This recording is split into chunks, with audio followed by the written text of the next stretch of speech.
Hi, guys. Welcome back to another episode of the Authentic Faith Podcast.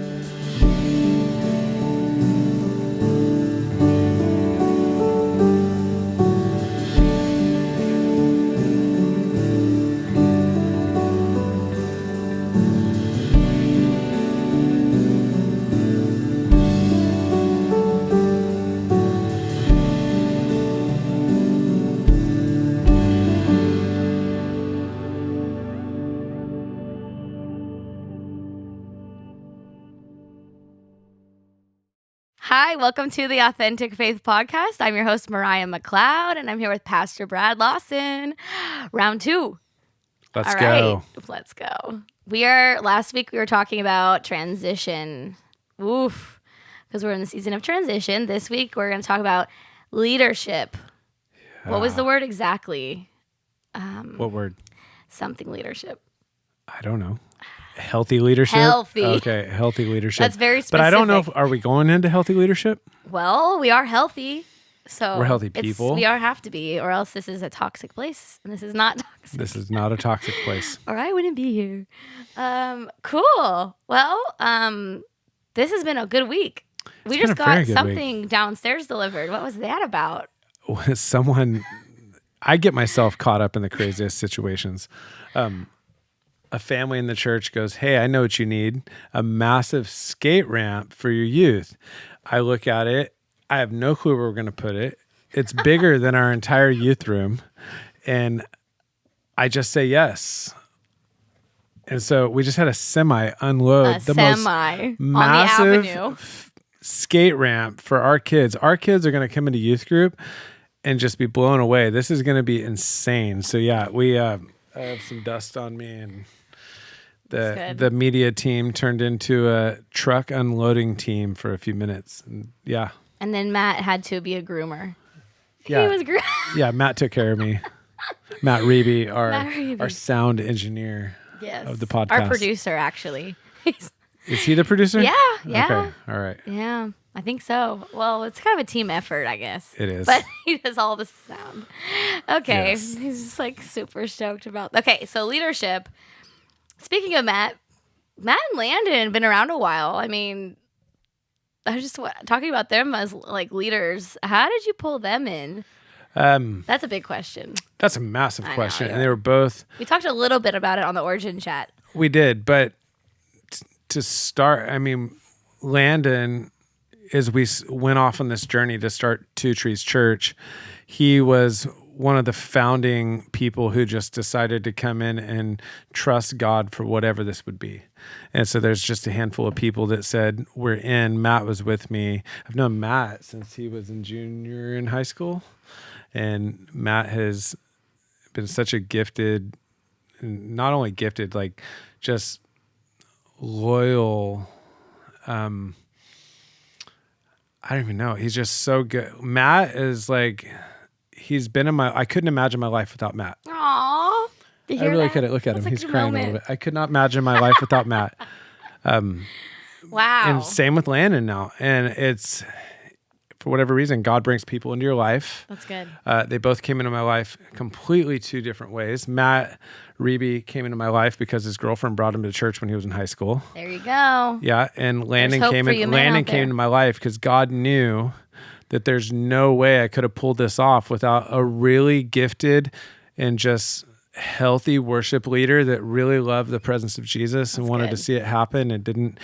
I have hated performance for so long and not wanted to recreate that at all. Mm-hmm. And so Landon coming in and doing what he's done with the worship team and just all of this has just been amazing to watch. And so, yeah, God knew what I needed in Landon. Yeah. And so he came in on the early part, I think 4 years ago. That's crazy. That's crazy. Time's flying. Yeah, I know. Well, and this church is 3.5 years old. So he came in about 6 months before the launch. Wow.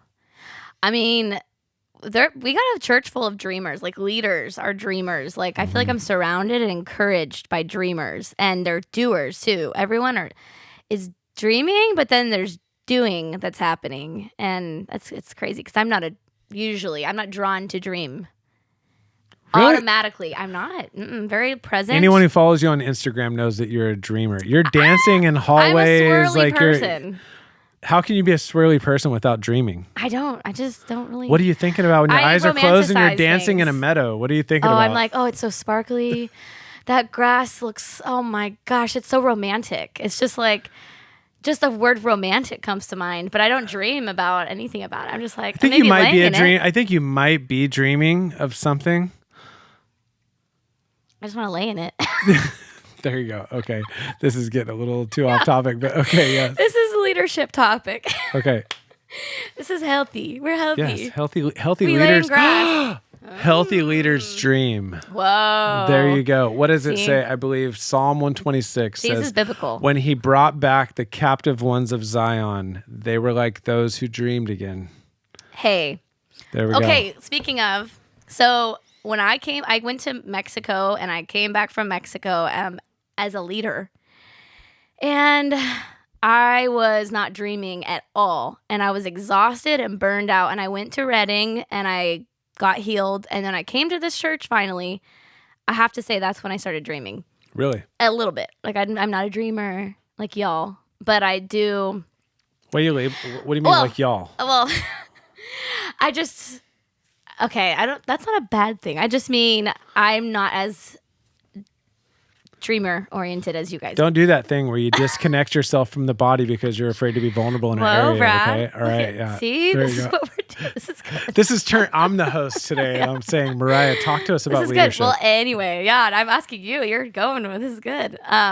See, this is a healing moment. This is therapy too. I'm making Every you day in the confront office. it right now. Yes. This is normal. Can you tell I'm red? Yeah. Okay, what was I saying? Well, when I came to Two Trees, I started, I think, dreaming again, like the possibilities. Yeah. And this environment, you really call us up, like right now. It's good. It's a good example. So, welcome everybody to this. Yes. How can you let's go. not come into a relationship with a person where Jesus says, I see a ceiling on this person high enough that I'm going to die for their life. The cost of their future was my death. And then I meet a person where I go like, okay, this is a blood-bought, born-again believer. And I go, I'm going to put you in a cage and I'm going to limit your ceiling and I'm going to reduce your calling. Like, I just don't think Ugh. that way. So you talk about like leadership and Yeah. dreaming, part of why we call so many people up, because we're surrounded by super, super gifted, highly talented, Yes. influential people. It's humbling. It really is. When we look at like just our worship team, for example, some churches are on staffing websites, just searching and searching and searching. We have a family of worshipers Yeah, we want that to come join. freely and offer themselves and just want to be a part of it. And it's, how do you create a culture like that? Well, really, like, it's probably mostly there because we're not trying to create a culture like that. Yeah. There's no control. Like, There's so people not. come. You say, what do you want to do? Yeah. And you say, okay, do it. Yeah, but what's interesting And it's is scary. I It's talk to good. pastors and like everybody's like, oh, I want to empower people's visions, what I want to do. But rarely does somebody have like the stomach to actually do it. Yeah. No, I'm going to empower your vision. I'm going to walk with you. And I'm actually even going to tell you, I don't think you should go there if I don't think you should go there. But it's coming from a healthy place where I'm not controlling you. I'm giving you the permission to make a decision, and I'm operating in wisdom, right? So you're not controlling anybody like Landon or Matt or whatever. When they come in, we're songwriting, we're doing some stuff, but like, Definitely. I see them as founding partners in the vision, and we're coming together. I don't see a hierarchy where I'm leading above people or whatever. I don't see that. And the reality is, I don't long for the stage. I long for the people. And I long for Totally see Jesus. that. Like, and Yeah. so I would burn the stage down if I had to.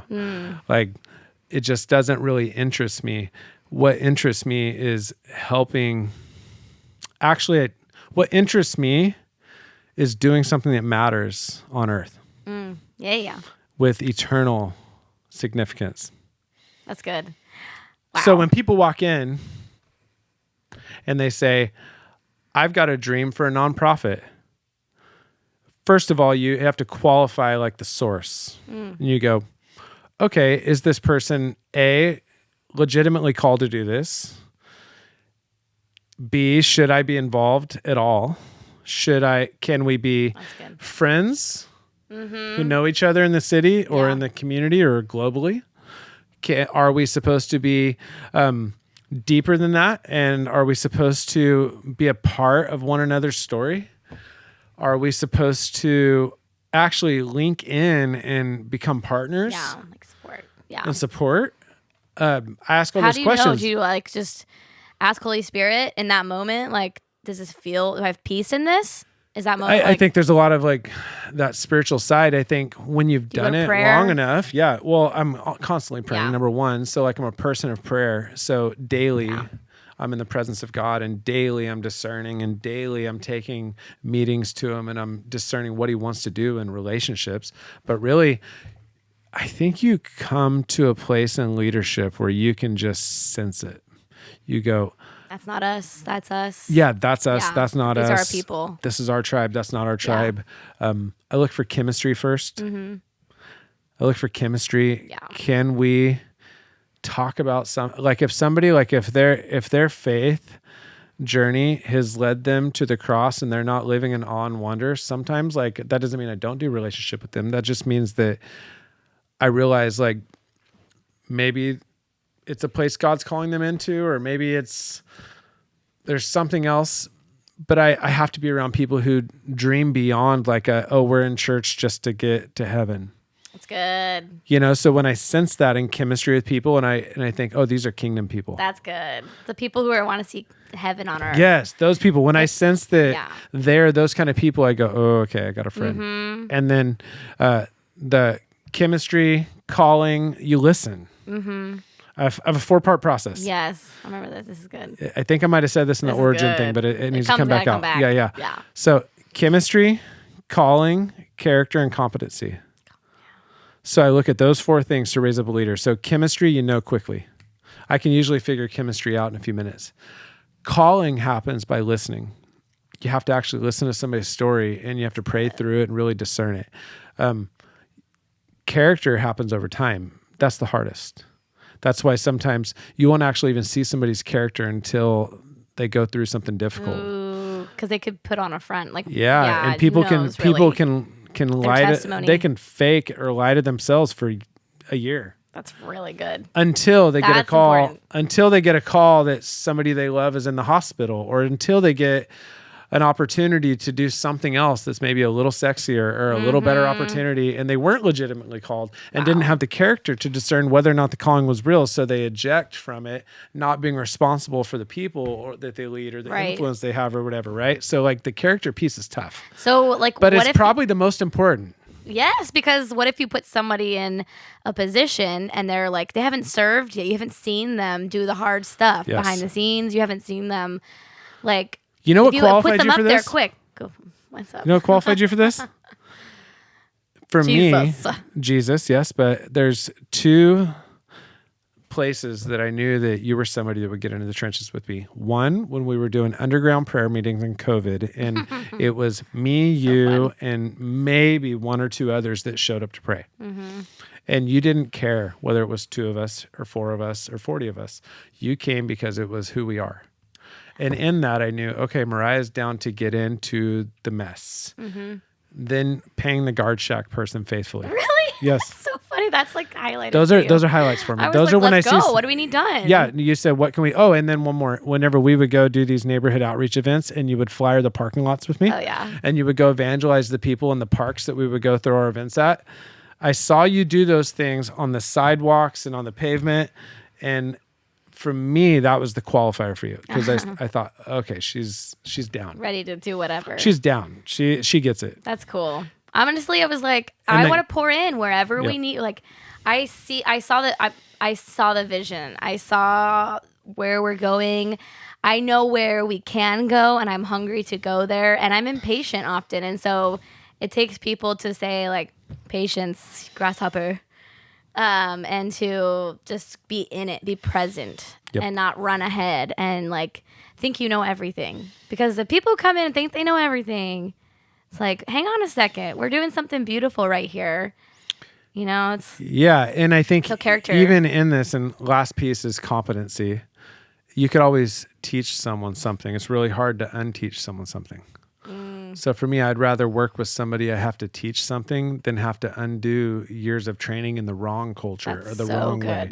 So I would love to teach somebody, but I'd also say, like, coming from the church that you came from in Reading, and which we love, we have a lot of people in our ministry who have come through that church. You also went through a season, if I remember right, of I had these expectations because I was in one church that had a very, very established culture.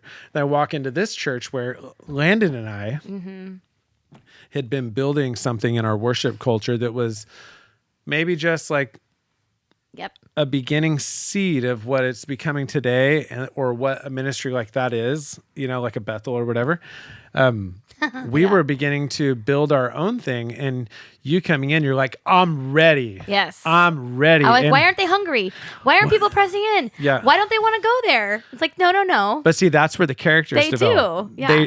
And also, like, they just don't know how yet. We're going. Well, and let's not just assume that we know everything either. Yeah. Oh, yeah. That's a whole other story. So Jesus, like, so you say, like, they don't know how, because some ministries, like some people who come from a ministry like that, they would say, not like leaders, I'm saying fringe people who maybe don't understand the heart behind what you're doing, right? Some people would say, well, they're just not there yet. We're here and we're there. I'm like, well, Jesus is the perfect model for leadership, and he had the highest place in heaven. He chose to come down and humble himself under us all. This is so. Do you see what I'm saying? I spent a year. So like, there's a bunch of spiritually elite worshipers or theologians or people that look nothing like the Jesus in Scripture who came down and hung out with the poor. Yeah. Who hung out with the desolate, with the dying, with the sick, with the prostitutes, with the sinners, with the rejects and the marginalized and all this. And so sometimes that's a character test too, where you come in, you go, oh, I've got this really awesome established culture that I came from, and I come into this and it's messy.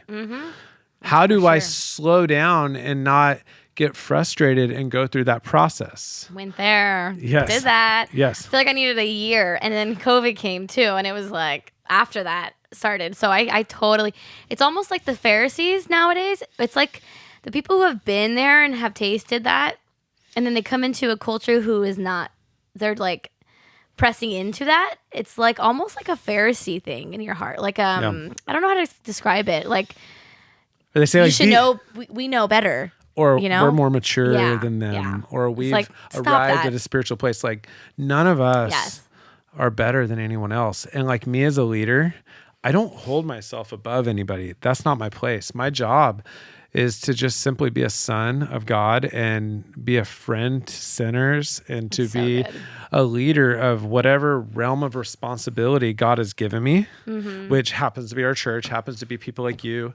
And there are times where I assert my authority, and I'm not afraid to do that. That's good. But insecure leaders have to control things. When you talk about the people in our ministry that are highly influential, right? Because we have quite a few, obviously. If you've ever visited our church, or you know the inside of our church, sometimes we look around, we're like, how in the world are these people? Amazing. They're just mind-blowing people that are showing up on our doorstep. These people are not coming because it's the lack of control and the lack of the manipulation. It's the lack of the religion that's drawing these people in, because most people are fed up with the games. And they say, oh, this is a breath of fresh air. It's somebody who's saying something without a filter. Yeah. No fear. That's good. No trying to get, I have a bias. We all have a bias. But I'm doing your best to say it like it is, present Jesus as he is, show up as you are. And do what he said. And do what he's doing. And they go, I can get behind that, because at least I know you. That's good. Honestly, that's why I was like, I got to be with this group. I know we're like, everyone's hungry. And it was messy back then. It was messy. And now, like, honestly, I don't know how it's become what it's become as a church. And we're not like reaching thousands or whatever right now at this stage in our ministry, but I'm not even concerned with that. I'm caught up with Jesus. Yeah. And what comes. And I'm only saying and doing what the Father is saying and doing. That's good. So I'm not worried about it. Today, I could talk about healthy leadership. I don't have a fear of losing people in the church. There are moments where I backslide in that, and I'll start to begin to speculate, begin to worry a little bit. There's moments where my dead people pleaser inside starts to go back there again. But in those moments, I've disciplined myself to be able to say, no, this is not held together by my pastoral influence at all. This is actually held together by the Holy Spirit. That's good. And hopefully you have people around you to help Yes. balance it. Like, Yes. let's not do that. Let's just pray. Or like, that's why it's so cool, this leadership to like balance one another when we're living in our fear and say things that are lies or giving into our old man. We have other people that are like, stop that. Yes, but I see it. But what's You're weird, better. No. Yes, 100%. But I see an immature side of that too, where some people are like, I don't care, let them walk. And I'm like, that's not really the heart of God, though. Oh, yeah. Does God ever just like step away and let us go? No, he's constantly until our dying breath, like for us. Yeah. So There's that balance there. That's hard. You see what I'm saying? Yeah. So some people are We've saying, gone through that well, recently. you shouldn't worry at all. Well, I don't know if that's Nobody the cares. heart. I don't know if that's the heart of God either. You know, Yeah. there's a balance, but being a healthy leader, That's hard. That's good. I find personally, I'm the healthiest I've ever been spiritually. How did it happen? I really couldn't tell you, other than I don't have a ton of fear in my life and I've fallen back in love with Jesus. Yeah. People are looking for another solution. They do leadership tests. They pay thousands and thousands of dollars for conferences. They go all over the place to get themselves right and equip themselves for leadership. And I'm not against it, but I just wonder what would happen if we actually believed that Jesus was real and we were content with him. Yeah. Not content with what we're doing. I'm not saying you should ever just be satisfied. I'm saying it's always kingdom. It's always reach and preach the gospel. Reach people, preach the gospel. It's always show the love of Jesus, and we're advancing the kingdom. Mm-hmm. What I'm saying is I'm actually satisfied with my relationship with God, and that satisfaction vertically affects my home first. That's good. Where my kids aren't feeling the pressure, like, oh, you've got to be something for people in the church, or Shanna's not feeling the pressure, hey, you've got to be something as my wife, or you guys aren't feeling so, hey, I've got to do this because if not, Brad's going to get mad at me, or because there's going to be consequence, because perfect love casts out fear, because fear involves what? Punishment. Yeah. So, I was going to say that, like, it's like we want to do stuff because we're all in the same vision and we see, like, we're thinking about the kingdom. It's not like, oh, I'm afraid. I have a question. How do you know when maybe it's the same thing we were talking about earlier, like when to let go of somebody when they are, or like you were saying the nonprofit. How do you know? Is this probably the same thing? Like, is there kingdom in it? Is there peace? Holy Spirit tells you, but like, and when someone wants to like leave, and you're like, well, you don't let everyone just walk out. But how do you know when you gotta let them go? Not even in a like, I'm sending you to like a good thing, but like, how do you know? And I don't know. I mean, I guess in any case, how do you know when it's like, no, I need to let them walk? Ooh, good question. That's a very good question. I'd say number one, it never gets easier to lose people, especially when you've been deeply connected to people. So I really feel it, especially, with our church, we get people who come from other churches sometimes. And I know the pain of that when you've invested years into somebody and then they're like, hey, God is leading me somewhere else. So I really empathize with that pain. Sometimes it feels like a personal rejection, if I'm being honest. Some pastors or leaders or business owners, they will react to those moments and maybe not the most mature way. And sometimes that will ruin and cause further damage in those relationships as people go. I think it depends, number one, on why. If it's legitimately the Holy Spirit is calling someone to do something else, that is a whole different sending relationship or just relationship with the moment than if somebody says, it's just not fulfilling my needs. They say it's just not fulfilling my needs. That's a very honest evaluation. I'm okay with that, but it hurts a little bit more. If they say, you're not everything I want you to be, that really hurts. If they say you said something that I don't agree with. I've had people leave those comments are like, because I don't have the right thing on my wall for them. You know, I've had people strong opinions on Yeah, all yeah, these. yeah. And I'm more the person that says bye. You are. So you And balance that and me like. 'Cause so I'm like, what do "Peace I do? out." So when it's happened, what do? I swallow hard and I try to be slow to speak and quick to listen. So I don't try to good. escape the painful side of that. So it hurts. The rejection hurts. I try to really go to Jesus and get myself aligned with the truth. Yeah, it's not about you. Yeah, it's not really. about me. And then at the end of the day, I control nobody.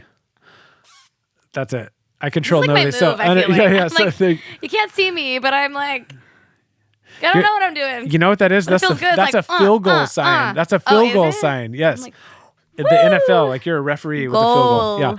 Yeah.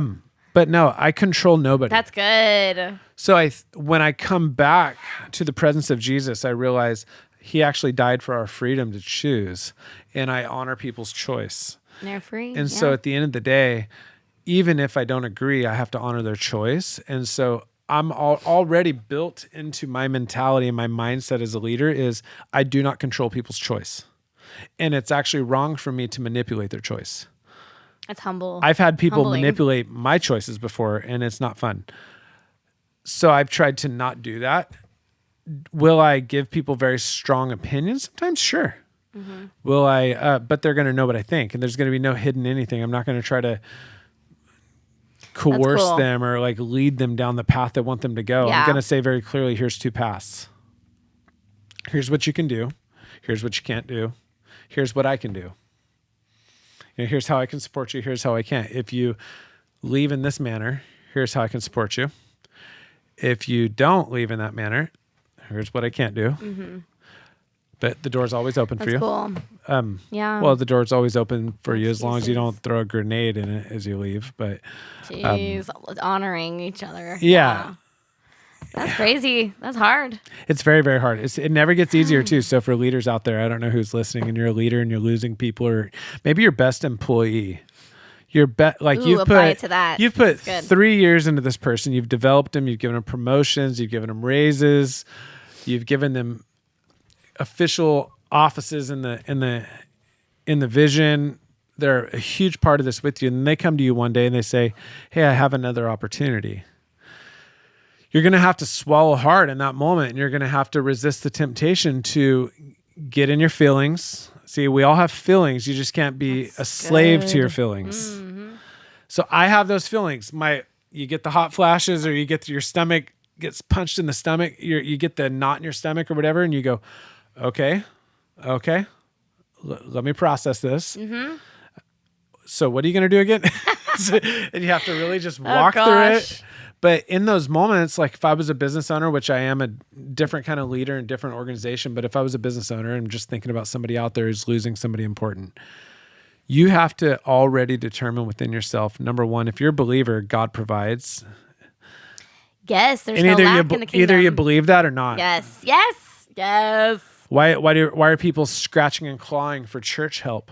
Well, because maybe they're not in a right relationship with the God who actually provides. Or maybe what they're doing, they don't know if God's even in it. So that's why it's important to birth your ministries, birth your businesses through the Holy Spirit, because what God starts, God will sustain. So Right. understanding that, and there's been times where I've sat on my knees, fasted, prayed for weeks. How I met Landon was praying for a season going, I have no clue how this is going to work. Lord, you have to send somebody into my life to fulfill this need. I feel that. I'm losing Matt, a super important worship leader to me.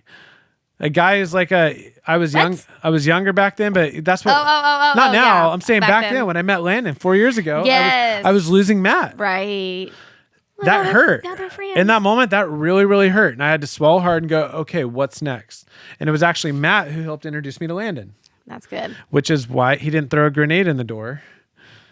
of the house and burned the whole thing down. He actually helped us. And then what's so cool about Matt and Landon now to see them lead together, they're both back, but it's in a much healthier place, much stronger place. So much fun, by the way. Yes. I feel like, let me just talk about their leadership real quick. They honor each other so well. I'm like staring at them. I'm not going to stare at them, but they honor each other so well. Like at the worship night we had on a few weeks ago, and I was there just like witnessing, just praying very often throughout it. And they were just like aware. It felt like everyone was aware of what was going on, celebrating one another, they're not these, like, they have a lot to say. They have a voice. They have so much in them.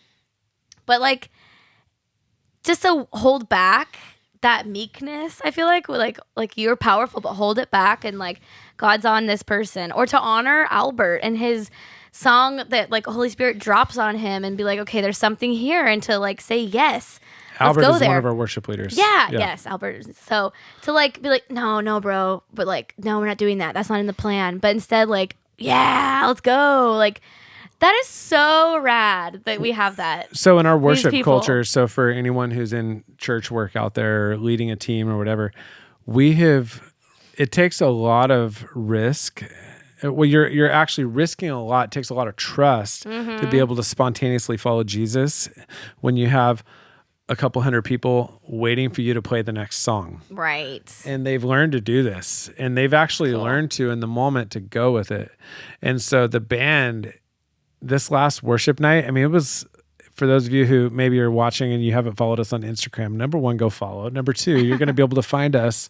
There's a underground parking garage video. This place was on fire, and it was just from my phone because I'm there. I'm just watching this, and I'm watching these guys, and I'm just going to say that it was probably the best rock show Matt's ever played.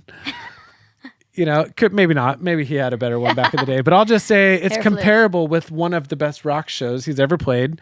Yet it was worship for Jesus in an underground garage with sewer pipes and water pipes ahead. I was over your head standing in water. That was not sewer water, by the way. Okay, I was like, where did that come from? Yeah, I know. And I didn't care. My feet were barefoot. I was like, this might be pee, but I am down for this tonight. What was that? I don't know if I'd be down for that. It's like I tried to avoid it, but I was like, I don't even care. So it was water from the water jugs. It leaked over. Yes. Phew. So either way, we couldn't even hear we didn't have air. We didn't even hear ourselves. But in that moment, who cares? The presence of God was so strong. That's why I'm down to walk and pee. And you just had these. It wasn't pee. I'm glad it wasn't. It wasn't. Yes. So, but it was so strong in that moment that people were just hungry, and they did not care about the light show. Yeah. They didn't care about the production. This is why, I mean, in our ministry and our culture that we've built, just people aren't worried about the stuff that we spend hours and hours and hours and countless time focusing on. Most people aren't worried about it. I just heard an Elon Musk quote that's been sticking with me. He said that, I'll use my paraphrase. He said that one of the biggest mistakes smart engineers make is that they try to improve that which shouldn't exist. Dang. Isn't that deep? Yeah. Smart engineers try to improve. One of the biggest mistakes is they try to improve on something that shouldn't exist. That hit me so hard. It hit me like a ton of bricks. I'm thinking, why do we spend so much time? Because it's been handed down to us by the 90s church on certain things. Why do we spend so much time on non-essential stuff as a ministry? I've asked myself this a lot. I believe God right now is calling together a tribe of people, which we're one of many tribes globally, one of maybe the only tribes locally, but he's calling together a group of people that actually are willing to just show up as they are. Yeah. Yeah. And not show up and say, this is it, but show up as they are and trust Jesus to show up as he is. That's right. And call us in to a different future. But here's the thing. A lot of people think they're there. And I'll just tell you, like, from my experience, we're satisfied with religion. The world is? Not me. I'll say we. I'll say church culture in general. And they would say we're not religious. I'll say, yes, you are. I would argue that. You've built your own religion. I would say if your religion cleans your conscience, but it doesn't lead you into awe and wonder, you are religious. That's good. If you walk away from your religion, which is Bible study, church, worship, experience, whatever, and you have a clear conscience, but you are not encountering the risen Jesus leading you into a life of adventure and awe and wonder and this kingdom movement that's happening throughout the world, good. then you've built a religion. That doesn't That's mean you're so going to good. hell. Yeah. I'm just saying that There's you've more, built though. fences for your life. Yeah. You've built a framework for your life that doesn't allow you to enter into the promise. That's good. This Friday the Friday that we had the worship night was like, that's what I've, not even that, there's more, but I've been dreaming of this, like, not the lights, not the, anything flashy. We're just down there making a crazy, wild, fun mess, and it's like a beautiful mess. It's like fun, and it's just getting started, and it's so exciting. I've had a couple of people since, they go, what did you guys do to get that in the culture? It's hard. You can't do what we're doing without becoming who we're becoming. Yeah. Right. Right. So some people are wanting to do what we do in worship. Well, we didn't even plan to do what we're doing in worship. Yeah. We are just trying to become more like Jesus. Mm-hmm. And when you're free, yes. and when you're operating in love and you're in the presence of God, what's natural is you want to honor him and you want worship to happen. So it's not just like a sad worship moment. Like, that's not it. It's, we actually had the manifest presence of God with us because people are hungry. Yeah. And because he's showing up. It's not about the people even. Yes. Like, it's about him. And we had a moment, you guys, like, we were praying on a Tuesday about this worship night, and we were like, what about this and that and the other? And what should we do? It was like, let's just pray. Let's just pray. Let's stop and pray and ask God. And like, we all agreed we need to go down there and change the plan. We were going to do one thing. It was like, nope, let's go downstairs, So it's just stopping and praying. And you as a leader, like, saying, yes, let's stop and pray. And not just, no, we're moving forward with the plan. We're going to just strive for it. It was like, no, let's stop and pray. And one of the guys from another church who was there that night, and sorry, we're talking a lot about church stuff. This is supposed to be healthy leadership, but maybe it connects. So he goes, just watching Matt and Landon and the team and everybody do what they do, he said, them being able to, watching these guys be able to just spontaneously do what they did that night with no fear of consequence and no fear of stepping into that unprepared, completely unprepared. We had no practice. I know. No practice. We weren't even, lights are still getting plugged in, the whole thing, because we right now are in transition. We talked about last week. So our facilities aren't right. We're literally in an underground parking garage. Yeah. We just throw a worship night. He said to watch them just step into that. He goes, how did you guys do that? He goes, that's super rare that they can just step in with no fear and just do that. Yeah. This isn't off topic. This is exactly healthy leadership, though. Okay. This is exactly what we were talking. This is the topic. Healthy leadership looks like character. It's all built in these examples. I actually trust God. There you go. Like, healthy leaders, like, I actually, like, and I know that sounds That's like good. a very fundamental statement. He's got it. But I actually trust God to provide for us. I actually trust Jesus to show up at a worship experience. I actually trust Jesus to provide for our ministry. I actually trust him to give us ministry leaders. I actually trust him with this podcast. I trust him that when we do what he says to do, I don't have to worry about outcomes. Yeah. And if you're out there, listen, I'm going to encourage you. I've been in ministry 17, 18 years, or I've been a Christian 17, 18 years, been in ministry full-time for probably 15 years. I have never, ever once had God fail me when he's birthed something. Not once. I've had things die that weren't birthed by him. Ooh. But I've never once had something he's led me to fail, not one time when he's birthed it. Or when it has failed and it's died, not one time has he not raised up something else in a different form. That's good. And given it to me in a different form. He does that. Every single time. Not one. I can't remember one time he's ever failed or resurrected something that's died that shouldn't have died. Yeah, that's really good. This just reminds me of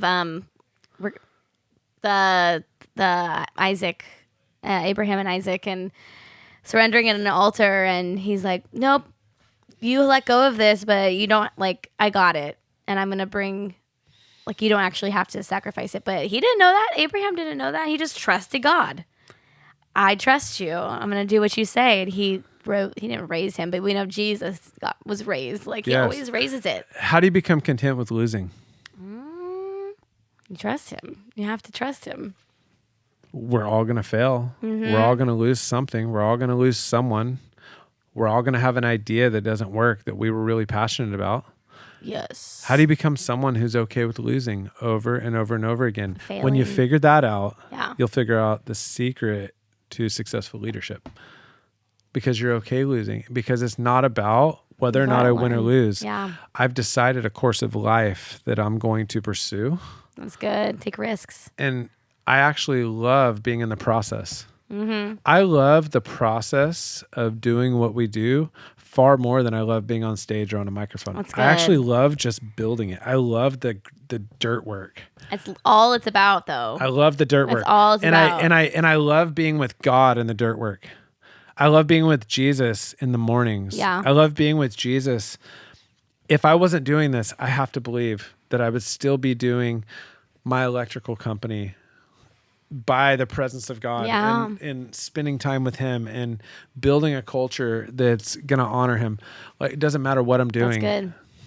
I would just say, like, for anyone, like, out there that's in leadership, like if you're a children's pastor or in the church or out of the church, like, enjoy the process. Enjoy the process and just listen to him in the process. Surrender every single day your own, what you think is the right, like, just surrender it every day and trust him. I feel like and he's building character. He's building all these things you were talking about. One last thing on partnerships. What time are we at? Oh, we've got time. Shoot, we've got hours. What? Just kidding. No, we've only got a few minutes. One last thing on partnerships. Did I read that right? People don't want to be involved with insecure leaders. It's good. People are attracted to confident leaders that genuinely have a vision and are going after it, are walking in boldness, showing up as they are, living authentically. And so there's no value in faking it. There's no value in trying to control it. The only thing within our control is, can we go get a vision from God for our life? Sit with him. Sit with him. And it's all packaged in a relationship with him. Right. Anything I want done on the earth, it's all packaged in a relationship with him. Yeah. Because when I spend time with him, either my heart changes, Yes. or he invites me in, and actually my heart turns more on fire for these ideas, and it actually happens. But it's all packaged in a relationship with him. Like, we just came into this school partnership, and we've got a lot of stuff moving. We just, did we talk about the school last time? Maybe a little bit. Okay, We so gotta like, invite them on here. yeah, cool. yeah, we do. That'd be really cool.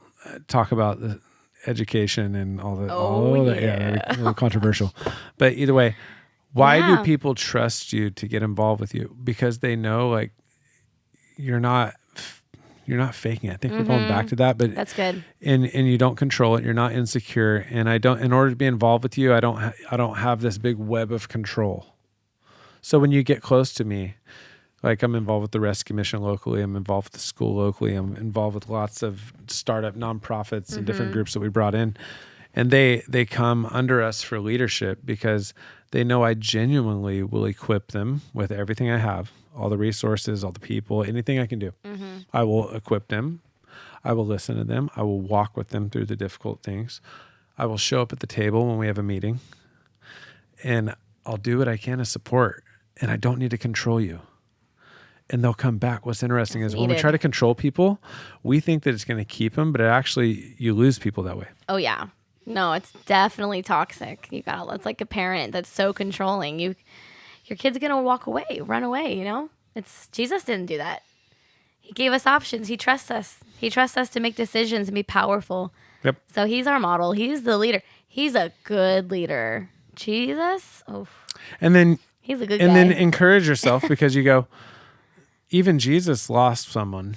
Oh, yeah. even Jesus today loses people. I mean, some people choose other things. Even Peter denied Jesus. Yes. Well, I mean, Judas, he's at the table. He Yes. says, I invited someone to the table. Yeah, Oh, there you go. Is that our alarm? Yeah. Okay. He says, I invited someone to the table that's going to betray me. And I did this intentionally. Knowing, and I poured into this person. He didn't give him any less love. Yes. He didn't give him any less attention, but he gave him an option. Okay, real quick. That's the thing I was gonna mention about the businessman or woman who's like right now they have to let go of somebody because they want to move on. Yeah. You pastored them. You have to know what you did is lasting in them, even if they're leaving. And I'll just say that right now, like people have to launch off of your ceiling, and I really wanted to mention that, like, it's not been lost. The time you spent with them, the 3 years, 1 month, maybe 10 years, it's not been lost. And like you can pour in no matter if it's a short time or a long time.